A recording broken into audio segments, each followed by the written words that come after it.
Take charge of your leadership development. Join our How to Take the Lead Substack community for bonus materials, exclusive content, and discussions that will challenge and change the way you lead. Visit howtotakethelead.com to find out more. The phenomenon. Phenomena. No. Anyway, we are on the end of series high here, aren't we? And I haven't even got gin. You're listening to How to Take the Lead with Lee Griffith And Carrie-Anne Wade. two corporate colleagues turned business besties who question everything we've ever learned about leadership. What started with us putting the world to rights over a gin after work is now a weekly show challenging the myths and perceptions and exploring what leadership looks like in the modern day. We'll also be sharing our experiences and stories along the way. Visit howtotakethelead.com to find our show notes, subscribe to our email list for extra goodies, as well as catch up on previous episodes. And we're now on social media, so get involved in the conversations by following us on Twitter or Instagram at How to Take the Lead. Hello and welcome to this, our last episode in series 2 of How to Take the Lead. I have got no idea how this has happened.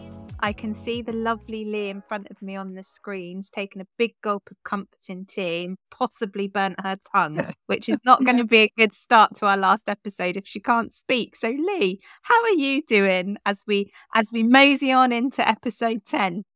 Yes, immediately regretted my life choice of picking up my cup as you started to talk, and then. But I think I'll be fine. If I start talking like this, you'll know that something's happened. Fabulous. So here we are, last episode of the series. I know we're not here to talk about how we feel about that, but how are you feeling about that, Lee? Well, how am I feeling? I haven't really processed it, to be honest with you. We've been on this like little merry journey of the last few weeks, and I haven't quite come to terms with this is going to be. Well, I mean, it's never really quite the last episode because you always have a little bonus one up our sleeves, don't we? But this is like the proper one. But I think it's I think we've had a good set of discussions this series. So I'm pleased with that. I feel super professional with our social media channels and all of that, and had some good discussions with people who've been listening. So I think we're like ending the series and the year on a bit of a How to Take the Lead high. I am with you on the How to Take the Lead high. I'm just going to come out there and say it. I feel really proud of us, and I don't feel like a fraud now when I say we're podcasters, because I feel like we are, because people actually listen, they give us feedback. It's very exciting. But we are actually here to have a leadership conversation, as we always do. And in our last episode, we are going to explore I'm going to call it a phenomenon. I nearly couldn't say the word, the phenomenon. No. Phenomena. No. Anyway, we are on the end of series high here, aren't we? And I haven't even got gin. She hasn't. I promise you it was hot tea because I saw her burn her tongue on it. But we are here to talk about in this episode the phenomenon that is quiet quitting and how we feel about that. And also the fact that that is appearing to be linked somewhat to, is it Gen Z or is it Gen Z? You can tell I'm not in it because I don't know which way you say it. But anyway. Potato, isn't it? Potato. Let's go with Gen Z. I don't feel like I'm a Gen Z kind of person. As I've said, we've heard quite a lot about quiet quitting. I would say more recently, but I do think it's something that has been around for a while in terms of a kind of thing. So the rise of quiet quitting, and in particular with Gen Z, we've heard lots of different people talk about it in the leadership space. Simon Sinek, Stephen Bartlett. In fact, in the first episode of this series, I think it was you, Lee, that mentioned Stephen Bartlett sharing his views around Gen Z and the fact that perhaps they might be perceived to be rather lazy and not particularly resilient, and very much linked to that quiet quitting thing. We're reading lots of articles about it, and everywhere from Forbes to Stylist magazine. So it is something that is being discussed a lot, and I wanted us to explore this and to share our views on what we think about quiet quitting. So I wanted to start with what we think we mean by this term quiet quitting. And I did a bit of the Google research, as we like to do for our episodes occasionally. And quiet quitting really is a term that's being used to describe being in a job but not really being there, if that makes sense. So maybe not doing that extra effort, not going above and beyond, putting minimal effort in, both sort of physically and mentally, with some people even saying that quiet quitters have checked out. So they're turning up, they're doing the do, but they've checked out, they're not really that interested in what's going on in terms of their job and their organisation. So I just wanted to get your view on what we as leaders, or perhaps even what we in society, are really trying to describe when we bandy around this term quiet quitting. So what does quiet quitting mean to you? What's your take on that, I would say, Lee? Well, how long have we got, Carrie Ann? Yeah, about 30 minutes. So if you could keep it concise. So, quiet quitting, I think, sits in my little bucket of words I hate, along with imposter syndrome. It's another one of those buzzwords that I just don't like. I mean, I think if I look back over my career, I've definitely had times where I've gone, do you know what? I'm not going to kill myself for this job anymore. They don't care about me. You know, I'm a disposable commodity, all of that kind of stuff. So it's been around for a long while. They've just put a name on it at the minute. I think that, yeah, what is quiet quitting, or what are people talking about? I think, as you've described, it's that sense of people physically showing up to work, but they've emotionally, mentally disengaged with work. And I get that, but I think as leaders, and this might sound a bit harsh, I think we expect too much. There's too many leaders who see meeting your contractual standards as not giving enough, not being committed enough. And they create a culture of, guilt.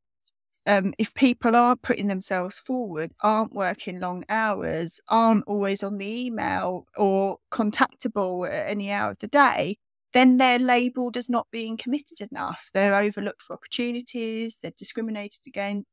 And I just don't think that's on anymore. I think, you know, if we actually look at the situation we're in nowadays, people have got a lot of stuff going on outside of the workplace.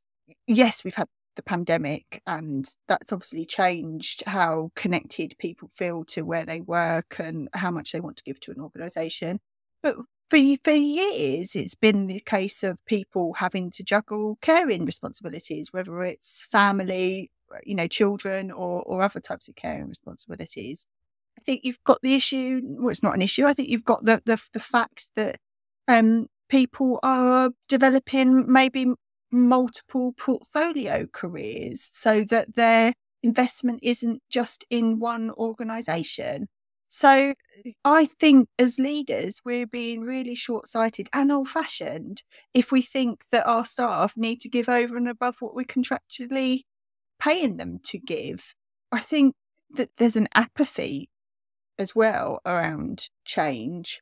And I know people who are tired of the same people getting the same top jobs, the politics that are at play in the kind of leadership cadre in organisations, that, you know, they're just not going to consider applying for maybe a more senior job or going the extra mile because of the stuff that's playing out. And I think as leaders, we've got a responsibility to fix it, not moan about it. Sorry. Oh my God, it's been a while since I've said this in an episode of How to Take the Lead, but that was a proper soapbox moment. I love it. And I love it when it happens as well. I love when the passion comes out. I think from what you're saying, Lee, and for me, my own kind of take on it is that actually this is all about people setting and actively maintaining some boundaries in the workplace. And it's something you'll hear me talk about a lot in terms of boundaries. It's something that I'm passionate about. I'm going to try not to get on my soapbox too much about, because both of us on those soapboxes could make this for an extra long episode. But I do talk a lot about boundaries, and I see boundaries as a really positive thing. Setting boundaries in the workplace and elsewhere in life is a good thing, and trying to actively seek to maintain those boundaries is a good thing. Yet this term quiet quitting seems to have really negative connotations. So what's your take on that? Completely agree. And I think we touched on this in episode 1 about the fact that actually the discussion is more around the boundaries that people are setting. I'm completely with you on the importance of it, and it's something that I work with my clients on, part of their self-management and the impact that they make as leaders. I think setting boundaries and the standards that you're willing to accept is really important. I think when it comes specifically to quiet quitting, I think when you look at it from a boundary setting point of view, it's whether it's healthy or not. So for me, the difference is how engaged the staff are. So are they still getting involved with you and your organisation, but with boundaries, or do they really not care? And I think as leaders, as leaders or in leadership roles, that's what we need to tap into and try and distinguish. Our staff, our people who work for us, just being more boundaried and setting and sticking to those boundaries, or have they stopped caring? And I think there's a big difference. And I think that leads me on to something that I was going to touch on a bit later in the conversation, but I am going to bring it in now because I think you've taken us there in what you've said, Lee, that there's a bit for me around, as a leader, how should we be responding if we are seeing members of our team, people in our organisation, almost, as you say, consciously deciding to quiet quit, to disengage, and really, is that masking other issues within your team or organisation that you need to address, rather than this trying to address this, are they quiet quitting or not? There's a couple of things at play. I think there's something around leaders needing to check in with their teams, because I think that a big part of this perception of quiet quitting is actually people maybe feeling burnout or an exhaustion, so that they're not wanting to kind of give more, or this perception of giving more. So I think there's something for me around how do leaders make sure they're checking in and responding to that element of it. I think that there was some research that Gallup did that said only 1 in 3 managers were engaged in the workplace. So I do think that's something that needs to be tackled. We often see or talk about this concept of the soggy middle in the organisation. What is actually being done to improve it? And if we engage our managers more, are we using that as an opportunity to engage their teams? So I think that's something that needs to be looked at and can be done to support the broader concept of staff feeling like they want to quiet quit. And I think the other thing that I'm seeing as a pattern is this fear, I suppose, that leaders have around wanting to, or worried about giving feedback that might potentially disengage people further at work and add to this sense that people are checking out. So they're getting worried about appraisals and end of year reviews. So everyone's treading on eggshells a little bit because they think if they see they've got a disengaged workforce. So I think there's something for me about leaders getting better at having those difficult conversations. And we've spoken before in this series about accountability and demonstrating that you're taking action and holding people to account to deliver what they're doing. And I think potentially what we're seeing as a trend with this quiet quitting is people starting to retreat because they don't want to perpetuate the issue. And I think probably what the conclusion that we're coming to around that part of the conversation is that actually quiet quitting is just the terminology I think we're using for colleagues, employees, whatever we want to call that group of people who are disengaged from the organisation. And actually what the important thing for leaders to do is to understand why that disengagement is happening, and to really try to get to the bottom of that, rather than being over focused on this sort of term quiet quitters and potentially going, oh well, that's the thing that's happening right now, so I don't need to worry about it. I think that would probably be one of my anxieties as a leader myself, is that we've got other leaders going, oh well, that is the phenomenon to quiet quit, we just have to accept that that's what certain people are going to do, and not deal with the underlying issues of why colleagues are disengaged from what you're trying to achieve in your team or organisation.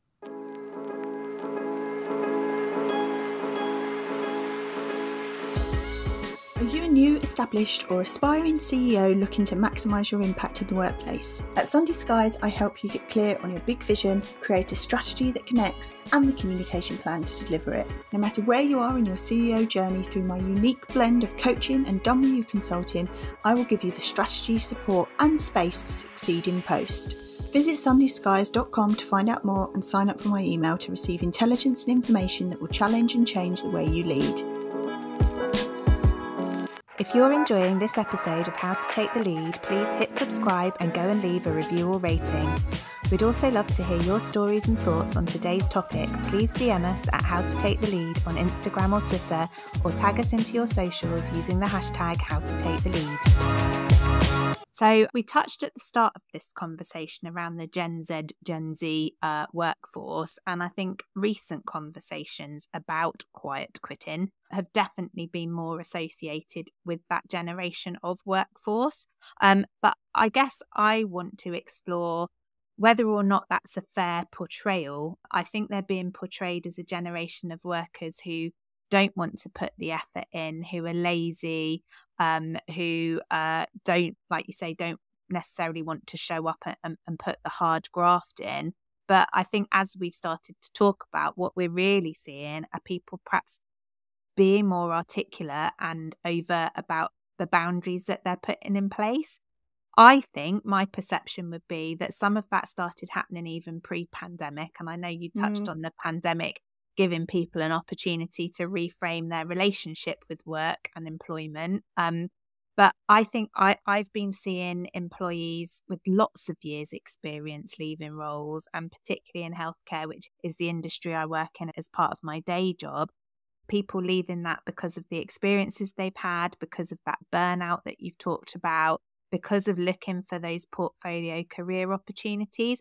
Particularly, I've seen linked with the fact that retirement age is creeping ever higher, and I think people are thinking, I've got to work for longer. Do I want this to be the only thing that I do? That was me, yeah. Well, yes, I'd be interested to hear your personal take on that for surely. And I think we also heard in the episode we did around women leaders about the McKinsey and Lean In data around women wanting to leave the workplace they're currently in because they want to find increased flexibility and job satisfaction. So I guess my question is, are we unfairly portraying quiet quitting as a Gen Z thing, or does it go beyond that? Undoubtedly, it does go beyond that. I think there is evidence, and again, this Gallup poll that came out a few months ago showed that employee engagement for under 35s was falling. So there is obviously something about how engaged workforces of a younger generation feel with the organisation they're working for. And that does link to that sense of how connected do they feel with purpose, which is really important to a younger generation. And organisations aren't always great at joining the dots for people around how they can connect to the bigger purpose. So I do think that there is undoubtedly different expectations of different generations, and we've talked about that for many different things, not just around this sense of quiet quitting, but it goes beyond it for sure, because my personal experience, I've had those moments where I've mentally checked out, and it's because something else is more important to me at that time than going above and beyond in the workplace, or you do it from a point of needing to protect yourself because of where you're working isn't helping you, might be mentally impacting you in some way. It might be toxic. There's all sorts of triggers, and you need to protect yourself from that. So I think that was ever thus. I don't think that's a new phenomena. And I definitely had that point where there were certain things that I was just not wanting to get involved in because I didn't see the value. I didn't think it was fulfilling the bigger picture stuff that we were supposed to be doing. I didn't like the attitudes or the politics associated with it. All of those things were true for me in my career. I hated the repetitiveness of some of it. It just wasn't floating my boat. So, I definitely have checked out at points, and that doesn't mean that I've not performed and that I've not delivered and any of that kind of stuff. But I've got to that point where I go, I'm not going to kill myself for this place. Because they forget about you. You know, we've seen how forgettable we all are. And I hate, you know, this is a really horrid thing to say maybe, but we all think we're indispensable. And then we leave and we're forgotten really quickly. We're all replaceable, aren't we? And I think that's a good point that you make. And I know you've shared your personal experience with us a few times from different perspectives, but I think that point you made about, yes, you may have checked out and yes, you may have been taking decisions that's not right for you and you want to move on and do something different, but that doesn't mean that you stopped performing. I think that's quite an interesting point that you've raised there. Because I think that does link to that sense and that negative connotation that if people have checked out, then they're not delivering. And I think there are different levels, aren't there, of being checked in or checked out in your organisation. And the point you made earlier on in the conversation about how far somebody's checked out is probably the bit that you need to explore and potentially take action on as a leader in terms of trying to get the best for that person and the wider team. Yeah. And I think there were a few bits that kind of resonated with me when you were talking, Lee. There was a bit for me around, as we were talking earlier, I could see you nodding your head around the point about we're all having to work for longer, so we want to do things that bring us some level of joy and things that we want to get involved in and feel like gives us that sense of purpose. And I've definitely had that experience where I run my own business and I work in a salaried role in an organisation. And they've often felt like there's been some tensions around that in terms of how that's been perceived. And the fact that I've chosen to run my own business has sometimes been perceived as me not being committed to the organisation that I work for. And actually, I would really challenge that, because I decided to set up my own business at a point where I was on the cusp of checking out of the organisation I worked in for various different reasons. And starting a business was an opportunity for me to explore where there were other options. The surprising thing that's happened for me is actually, along with some other bits, so it can't take the full credit for it, but actually having that time and space and making that space for me to run my own business has actually made me more productive in my day job. Because I feel like I'm getting a sense of purpose that I perhaps wasn't always getting in my day job through my business, which is great. But also I feel more committed to wanting to demonstrate to my organisation that I can deliver my day job and run my business as well. So for me, it acted in a really positive way, despite potentially being perceived a bit negatively in the first instance. And I know from knowing you and your work setup, but you work compressed hours, but you work way above and beyond your hours still, because there's a sense of feeling like you need to be showing that you're always showing up. So yeah, it's interesting. People perceive it. Yeah, and I think there's something, though, back to the point about boundaries, about actually having to balance that desire to want to prove that you can do your day job and run a business with putting boundaries in place to enable you to do both, but also to protect your well-being. So I definitely think boundaries are a big part of that, feeling engaged, but also feeling in control. So for me, there's something about control as an aspect of this quiet quitting terminology we're using, that people want to have more control over different parts of their life. I think through this conversation, we've reached a point where we're both in agreement that boundary setting is important, and it's a good thing to do in the workplace. And perhaps some of the misconception about quiet quitters is not quite right, because maybe they're people who are setting and maintaining those boundaries. That's going to lead me on to a question for you, Lee, which is, as a leader, how do you demonstrate and create a culture that views boundary setting in a positive way? I think you've got to demonstrate that you're setting and sticking to your own boundaries, because if you're not showing that you care as a leader, why should your teams bother to show up and follow suit? Really, you are setting the example. So I think for me, it's about, as a leader, you need to get in touch with what your red lines are, how you want to work, what's acceptable, what's not acceptable, taking care of yourself. All of that stuff for me sits under the realms of resetting. how you articulate that and show that to people, how you stick to that and respect your boundaries, but also how do you demonstrate that you're respecting the boundaries that other people set? Because often we look at ourselves and we don't look at or respect other people, and it's a two-way street, isn't it?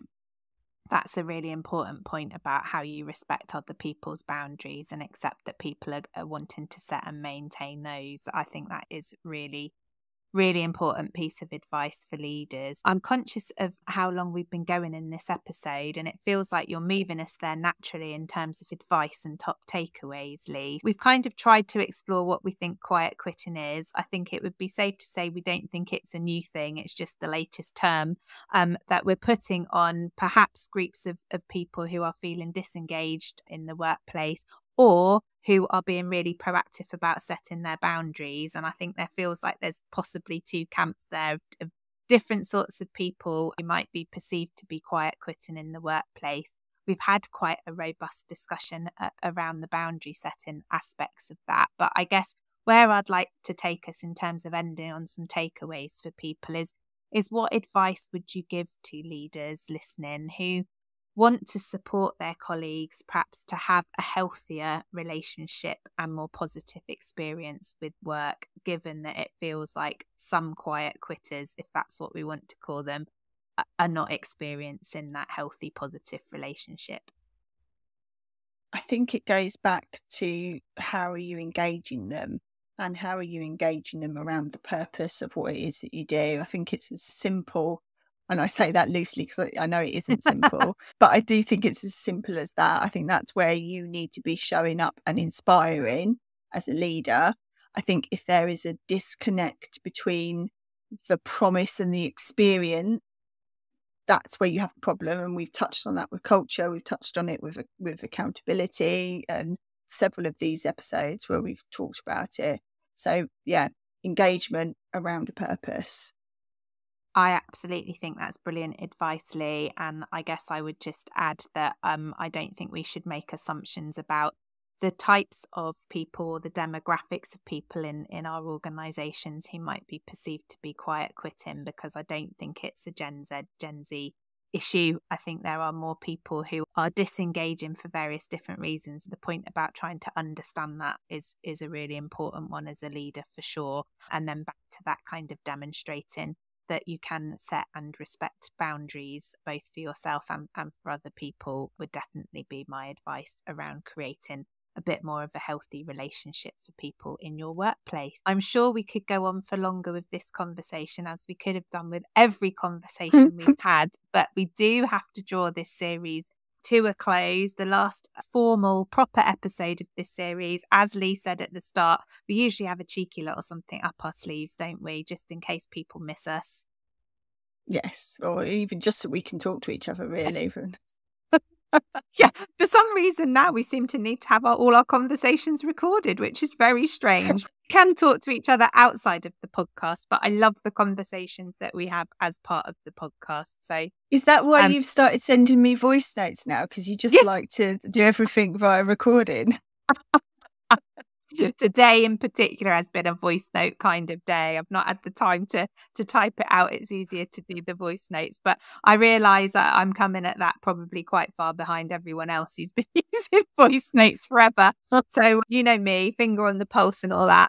On that note, I will draw this episode to a close and just say thank you to everyone who's listened to this one and any of the other episodes in this series. There will be more to come. This isn't the last that you've heard from us. There's more series afoot, and we would definitely love to hear from you if you've got suggestions and ideas about topics you would like us to cover. So a huge thank you, and until the next series, all the bonus seasons, greetings, festive wishes and all of that as well.